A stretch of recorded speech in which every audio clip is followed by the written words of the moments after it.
Hello there, I'm Peter from Easy Access English, and today I'm talking to you about vowel pronunciation in English. Vowel pronunciation can be quite difficult for non-native speakers because there are more vowel sounds than you might think in English. And today we're going to go through the main vowel sounds. The other reason they're quite difficult is there's always an exception to the rules for vowel pronunciation in English. So you have to remember to be flexible and adapt your speaking as you practice and expose yourself to as much English as possible. Every vowel in English has two main sounds. They have the long pronunciation and the short pronunciation. The long pronunciation is often made by adding an E to the end of the word, especially when there's only one consonant between the vowel and the E at the end. So let's go through the long and the short vowel sounds for each of the vowels in English. A, E, I, O, U.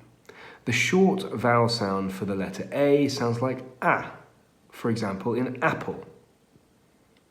The long vowel sound sounds like A, like the word ate, to eat in the past tense.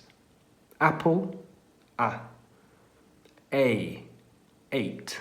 The letter E, the short vowel sound, sounds just like like the first E in elephant.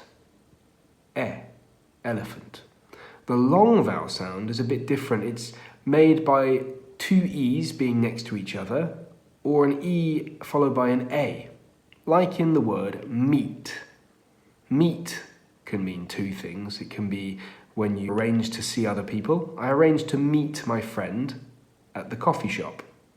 Or it can be to eat animal products. I try to limit my meat consumption, but they're both that long E sound. One is made with two E's and the other with E-A. So the E vowel sounds, elephant, E, meat. I. The word invite is really good to learn your I vowel sounds because it has both the long and the short sound in it. I is the short vowel sound, like I in invite, and I is the long vowel sound, like the second I in invite. I and I, invite. O. The short vowel sound for the letter O is O, like in hop. And if you just add an E to the end of that word, it changes to the long sound, hope. Hop and hope. We also have the long vowel sound for the letter O when there is a W at the end of the word, like in the word grow, show, and flow, for example. The word U, the short vowel sound is like in the word luck or lucky. I'm very lucky to be here with you today. And the long vowel sound is U, like the word fluke, to do something good but by accident. I kicked the ball really hard and it went in the goal, but it was a fluke. Now the other main vowel sounds in English are made by combining vowels together. For example, O and U come together to make a sound like this, ow. Ow, like in the word about, or shout, O-U, about and shout. Putting two O's next to each other can have different effects depending on the consonant after. If it's two O's followed by an R, the sound is like or, like in door or floor. Open the door, come and walk on the floor, or. But if two O's are together followed by a hard consonant like a T, it's an oo sound like in boot. However, there is an exception to this. There's always an exception, and don't pronounce the word foot like foot.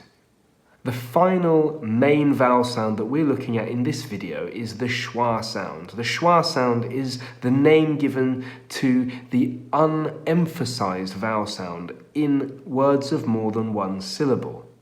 It's not pronounced like schwa, it's pronounced like so it's unemphasized. In some words, you barely hear it. Every single vowel can be used to make the schwa sound. So it is actually the most common vowel sound in English. I'm going to give you one example of words that use each of the vowels for the schwa sound. So the letter A, about. That first syllable is the letter A and it's the schwa sound. It's not about, about. The second E in elephant. It's not elephant, but elephant. The first I in the word bikini. Bikini, not bikini or bikini, but bikini. The O in the word lemon. It's not lemon, but lemon. And the U in the word supply. Supply. You barely hear that U, it's just jumping from the S to the P. Now the schwa sound is especially important for non-native speakers because one of the problems that non-native speakers have is to over-pronounce words and especially pronouncing those schwa sounds. So listen out for the schwa sound as you expose yourself to English and try to adopt it into your language. Have fun with your vowel pronunciations and see you in the next video. Bye!